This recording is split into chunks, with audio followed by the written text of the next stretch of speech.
नमस्ते, मेरा नाम डॉक्टर तौफीक वोरा है और आज एक्चुअली एक टॉपिक पे हम बात करने वाले हैं जो है टीएमजे डिसऑर्डर्स के अंदर जिसका नाम है डिस्क। डिस्क के ऊपर हम थोड़ी बहुत बात करेंगे। बार बार जितने भी लोग टीएमजे प्रॉब्लम से सफ़र करते हैं उनको ये कहा जाता है कि आपकी एमआरआई रिपोर्ट के अंदर ये लिख के आया है कि आपकी डिस्क डिस्प्लेस्ड है विद रिडक्शन, या फिर लिख के आता है disc is displaced without reduction. इसका क्या मतलब है? जॉइंट के अंदर जब डिस्क के साथ ये होता है, जब एक साइड से डिस्क लोड होती है तो इट पॉप्स अहेड, आगे चली जाती है।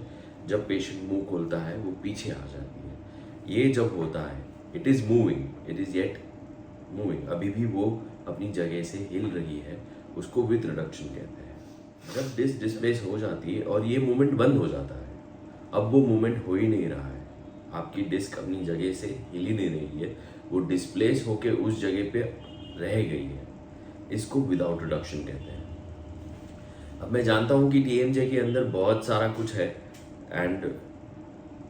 और बहुत ज़्यादा कन्फ्यूजन है इस बात पे कि सर्जरी करनी चाहिए, स्प्लिंट्स पहनने चाहिए, कंजर्वेटिव ट्रीटमेंट करना चाहिए, ट्रीटमेंट करना ही नहीं चाहिए, एक्सरसाइज, फिजियोथेरेपी, बहुत सारा कुछ है। बट इस पे मैं आज अपना ओपिनियन देना चाहूँगा। मैं समझाना चाहूँगा कि सबसे इजीली आप कैसे समझ सकते हैं temporomandibular joint disorders. TMJ disorders, TMJ अपने आप में एक इकोसिस्टम है जो 3 चीज से बनता है। एक जॉइंट इटसेल्फ, जॉइंट जिसके अंदर टेंडन, लिगामेंट, डिस्क, बोन्स, ये सब है। एक muscles of mastication, muscle of mastication मतलब चेहरे के जितने भी मांसपेशी और मसल्स हैं जो आपको मुंह खोलने में, मुंह बंद करने में और चबाने में मदद कर रहे हैं। और लास्ट है आपके दांत। जो दांत है आपके, जब आपके दांत से दांत मिलते हैं तब एक बाइट फोर्स जनरेट होता है। ये फोर्स वहां से जनरेट होके डायरेक्टली आपके जॉइंट पे जाता है।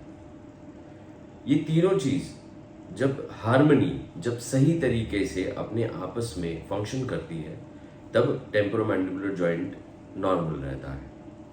इन तीनों चीज में से कोई भी एक चीज पे जरूरत से ज्यादा प्रेशर आ जाए तो प्रॉब्लम्स होनी शुरू हो जाती है। ये सबसे सिंपल तरीका है इस बात को समझने का। अगर तीनों में से कोई भी एक चीज, जैसे मसल, काफी सारे लोग कहते हैं कि नहीं हमको मसल हाइपर एक्टिविटी को ट्रीट करना चाहिए। सारे कुछ बोलते हैं कि हमको मुंह में स्प्लिंट्स पहनने चाहिए, दांतों का फोर्स जो है वो मैनेज करना चाहिए, लोड मैनेजमेंट जिसको कहते हैं जॉइंट पे। और फिर आती है बात कि भाई डिस्क को जगह पे लाना चाहिए कि नहीं। मेरा ये मानना है कि हमको तीनों चीज को एड्रेस करना चाहिए। आपकी डिस्क किसी भी हालत में खुद से वापस जगह पे नहीं आएगी। If it has shifted from point A to point B, it will not come back to point B on its own. किसी को इंटरवीन करना होगा। पहले के ज़माने में ये चीज़ करने के लिए डायरेक्टली जॉइंट ओपन करना पड़ता था, बट आजकल आर्थ्रोस्कोपी जैसे ट्रीटमेंट अवेलेबल है जिससे आप इजीली ये सब अचीव कर सकते हैं। खैर, ये वीडियो टीएमजे आर्थ्रोस्कोपी पे नहीं है, सो हम ओवरऑल टीएमजे मैनेजमेंट पे ही बात करेंगे।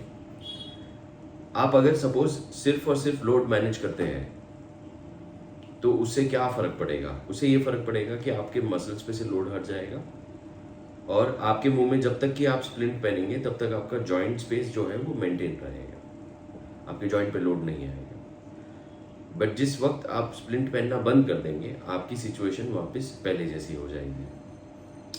अब ये क्यों होता है? ये इसलिए होता है क्योंकि आपकी डिस्क जगह पे नहीं है। अगर आपकी डिस्क बहुत ज़्यादा डिस्प्लेस नहीं है तो बात अलग है, बट अगर आपकी डिस्क बहुत ज़्यादा डिस्प्लेस्ड और काफ़ी समय से डिस्प्लेस्ड है तो ये चीज़ ज़रूर डिफरेंस पैदा करेगी आपके ट्रीटमेंट में। और ये बात भी समझना ज़रूरी है कि जो रीमॉडलिंग होती है जॉइंट की, वो सबसे बेस्ट केस सिनेरियो तभी है जब आपकी निचली हड्डी, जिसको कॉन्डाइल कहा जाता है, उसको डिस्क का अंडर सरफेस मिलता है। क्योंकि हर किसी के एमआरआई में ये भी लिख के आता है कि आपके जो नीचे का कॉन्डाइल है, जो निचली हड्डी है, वो फ्लैट हो गई है।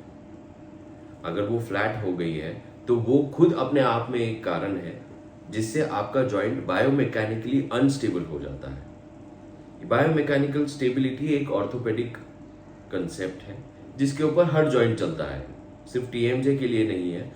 हर जॉइंट बायोमैकेनिकली स्टेबल होना चाहिए।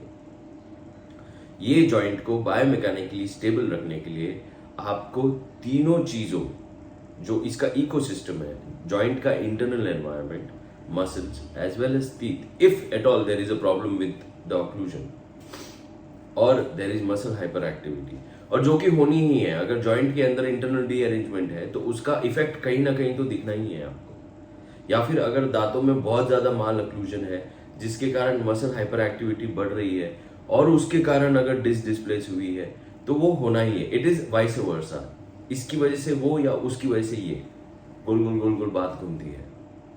बट अगर ये हुआ है तो आप कोई भी एक चीज पे कॉन्सेंट्रेट करके हार्मनी अचीव नहीं कर पाएंगे। आपको तीनों चीज को होलिस्टिकली, इस प्रॉब्लम को आपको होलिस्टिकली देखना पड़ेगा और तभी ही आप कंप्लीट हार्मनी और पेन फ्री एनवायरनमेंट अचीव कर पाएंगे। और भी अगर कोई डाउट्स हो इस बारे में, feel free to comment in the comment section.